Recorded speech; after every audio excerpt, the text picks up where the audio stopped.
Bonjour chers tous, j'espère que vous allez bien. Je suis actuellement à Dagué, une zone qui s'est urbanisée de façon très accélérée. J'ai connu cette zone dans les années 2008-2009. J'y ai vécu pendant un certain temps, alors que c'était une zone quasi rurale. Aujourd'hui, cette zone connaît une transformation qui ne dit pas son nom. Alors, on va partir de quelques observations pour essayer de tirer des leçons d'entrepreneuriat. À chaque fois qu'une zone s'urbanise, on observe des jeunes qui viennent saisir des opportunités, qui cherchent à répondre à des besoins. Et ces jeunes sont la plupart du temps des étrangers. On peut apprendre beaucoup chez eux. Alors, on va prendre quelques exemples. Il y a l'installation des cafétérias Diallo, ce que nous appelons communément cafétéria Diallo, animés par des jeunes Guinéens ou Maliens qui servent des plats de spaghettis, de petits pois, du yaourt à la population. À part ça, il y a des jeunes revendeurs de casques, d'écouteurs et de protection de téléphones portables Android qui sont présents dans ces zones. Il y a aussi les revendeurs de chichinga, de viande de bœuf braisée, de barbecue qui sont présents également. Ils proposent également des saucisses et autres mets.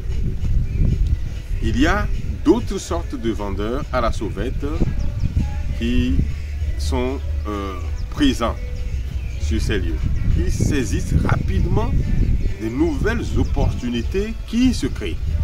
Alors, nous pouvons tirer certains enseignements de ces comportements, de ce flair qu'ont ces gens à déterminer rapidement ce qui peut permettre à celui qui veut faire des affaires, celui qui veut devenir un opérateur économique, d'avancer et de gagner de l'argent.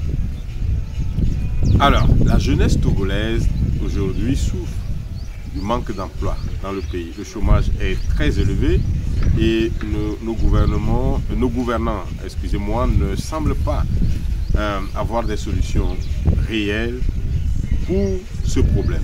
Il va falloir donc que la jeunesse essaie d'être créative, de saisir les opportunités. Et donc, ce mindset-là, nous pouvons l'apprendre de ceux qui le font déjà et qui réussissent dans ce domaine. C'est ce que j'ai voulu que ce matin, nous apprenions ensemble. Je ne dis pas qu'il faut faire les mêmes choses, non, mais on peut toujours avoir l'esprit éveillé pour détecter ce qui peut marcher ici ou là. J'ai discuté avec beaucoup de ces jeunes et vraiment ils gagnent leur vie et ils ont des plans, des projets sur le court, sur le moyen et sur le long terme. C'est des jeunes qui ne durent pas éternellement dans ces activités, mais ils ont des plans. Après un certain temps donné, ils se lancent dans d'autres activités et des fois ils s'installent au grand marché et ils développent leurs activités. Nous pouvons apprendre de cette mentalité que nous n'avons pas forcément. Notre système éducatif ne nous a pas permis de l'avoir, mais là on est obligé d'apprendre partout de ce qui marche ailleurs pour avancer.